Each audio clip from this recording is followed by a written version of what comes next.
Welcome back to the channel. As usual, I am your host, Sellssi. It's time to talk about some Ghanaian players and transfer news. But before we delve into what we're going to talk about today, last night was amazing in terms of the Under-23 Afcon. And if you've not watched it, the highlights are on the channel. Under-23 Afcon game, especially the second semi-final between Mali and Morocco. Breathtaking football by both countries, and if possible, both of them deserve to represent us in the Olympics. It's quite sad because you want your national team to be playing at that level, but then it looks like we're years behind, and it's unfortunate to see that happening to the Ghana team, which over the years has been touted as the beacon of African football. The North African teams are learning quickly. They are learning and they are putting plans in place. That's how they are learning from us and putting plans in place, because football is now scientific. You can learn and teach football, and you can have a structural position or structure in place to have things done that will grow your football. And clearly we can see it from the North African countries. Morocco and Egypt, the reigning champions Egypt, will once again represent us in the Olympic Games for the 13th time for Egypt. So it's going to be interesting to see how they do on that front. Mali and Guinea from the West African contingent will also fight it out for the third place playoff for a chance to play at the Olympics. But last night's games were so interesting. Egypt have not conceded a goal yet in the entire tournament, and they are reigning champions, which is to say they cannot win it once again. We'll see the final. It's on the 8th of July 2023 this weekend. We'll be following it closely and bringing you updates on that front. But it was an amazing semi-final. The two semi-finals. Hard luck for Guinea, who could not get a goal to even equalize versus Egypt. Egypt were strong and stoic, and they knew what they were doing. Congratulations to them getting into the final. Today I'm going to talk about MOHAMMED. He is in the news once again. Unfortunately, Manchester United, according to reports, have pulled out of the race for the Ghanaian after signing Mason Mount. Mount was announced as a new Manchester United player with a number 7 jersey a couple of hours ago. We're also going to talk about Jeremy Frimpong, a person of interest for Arsenal now, as the Gunners are going to have to fight a tough competition from their rivals for the young man from Bayer Leverkusen.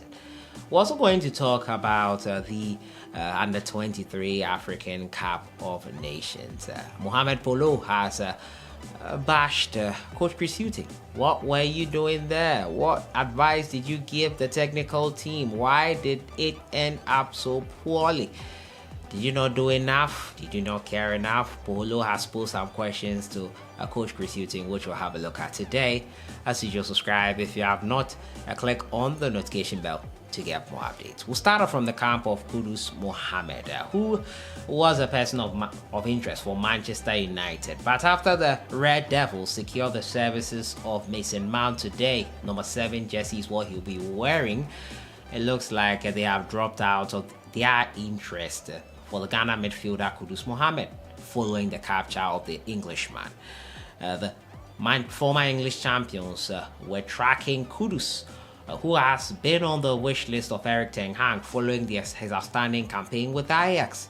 Kudus scored 18 goals and provided 7 assists across all competitions for the Dutch Giants, and at the World Cup he was Ghana's best player, contributing 3 goals.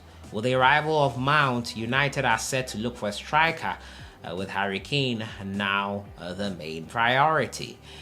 Meanwhile, Brighton and Hove Albion are now leading the race for the versatile playmaker and could seal a deal before the window closes. The 22-year-old has 2 years running on his contract, a deal with Ajax, and all efforts to extend it have proved futile for Ajax. So Kudus is keen on the move. However, Manchester United, one of the clubs that was reportedly interested, is out of the race. Unfortunate news there. We would have loved to see him at the Red Devils, but he will not be playing with them. United are also pursuing Andre Onana, looking to find competition for David De Gea, who, according to some reports in some quarters, is out of the club probably. According to reports making the rounds also, Arsenal are looking to secure the services of Jeremy Frimpong, a Dutch Ghanaian who could still play for the Ghana Black Stars after he did not feature at the World Cup with the Netherlands side. Now, according to a report from German outlet Bild, Frimpong has emerged as a target for Arsenal after earlier links with Manchester United, AC Milan, and others. Now, Bayer Leverkusen are set to be preparing for the possibility of the youngster's departure this summer. Now, Frimpong, who previously enjoyed a successful stint at Celtic, has made a significant impact since joining Bayer Leverkusen. Now, the 22-year-old's performance in the Bundesliga has garnered attention, showcasing his electric style of play. Last season, the Dutch-born Ghanaian contributed 8 goals and 7 assists from the right wing-back position in the German top flight. In all competitions, he concluded the season with an impressive tally of 20 goal involvement. Sources suggest that Mikel Arteta has expressed a keen interest in securing Frimpong's services for Arsenal. The Gunners could potentially make a move for Frimpong once they finalize the signing of Julian Timber and Declan Rice, as reported by Bild. However, it appears there is also some interest from Manchester United, which Arsenal will have to fight off. They have been in contact regarding the potential transfer for the player. So transfer news is always fluid and that keeps changing from time to time. So you have to keep a close eye on the news and the updates coming up. But as it stands now, the Gunners are in pole position to sign this young man, Jeremy Frimpong. Interesting times ahead. Final story has to do with coach Chris Hughton, who has been bashed by MOHAMMED POLO once again for not offering technical advice to the Ghana Under-23 team. Now, the Ghana football legend Polo has expressed his disappointment with Black Stars head coach Chris Hughton for not providing technical guidance to the Under-23 during the Afcon Under-23 tournament in Morocco. Now, despite Houston's presence at the tournament, Ghana failed to advance past the group stages, suffering a heavy defeat to the host Morocco and ending their hopes of qualifying for the Olympic Games after a 19-year wait. Speaking to Radio Gold Sport, Polo said that Chris Hughton should have utilized his expertise and provided valuable advice to the Under-23 team. He highlighted the importance of analyzing the game and making strategic decisions as a coach in charge. Polo also pointed out that the other experienced coaches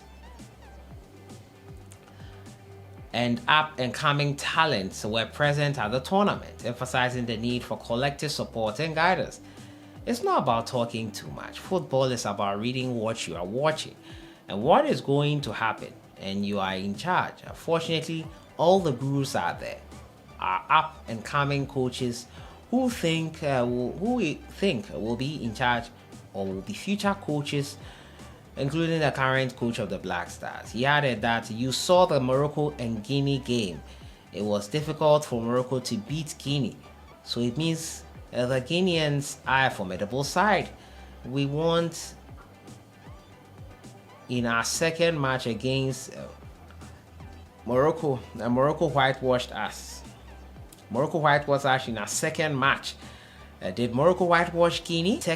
Criticized Hughton for not offering technical advice to the Under-23 team, and it did not help us in the end, according to MOHAMMED POLO. Well, there's so much Chris Hughton can do, especially when he's not the main man in charge on the touchlines. There's very little that can be done from such a position as an observer and an advisor. And we all saw it when he was technical advisor for the Ghana Black Stars team. There were times when his instructions probably were not heeded to. It's just an input. The ultimate executor is the main head coach. So let's calm down on the criticism to Coach Chris Hughton. Even with the Black Stars, he's struggling a wee bit. So I would not put all the blame on him. Ibrahim Tanko was fully in charge. He gave out the final advice and guidance. So if he got guidance probably and he did not agree with what Hughton said, was Hughton supposed to force his guidance onto the players? I don't think that's a fair assessment of things from Mohammed Polo. But let me know what you think in the comments box on it here. Kudos out of Manchester United's radar after they secured the services of Mason Mount. Also, we're talking about criticism coming out from Mohammed Polo to Coach Chris Hughton for not doing much, in his opinion, to help his national under-23 team. And Jeremy Frimpong, a person of interest of Arsenal, and my thoughts on the semi-final of the Afcon under-23. Breathtaking matches. I'll see you guys in the next one. Have a great week.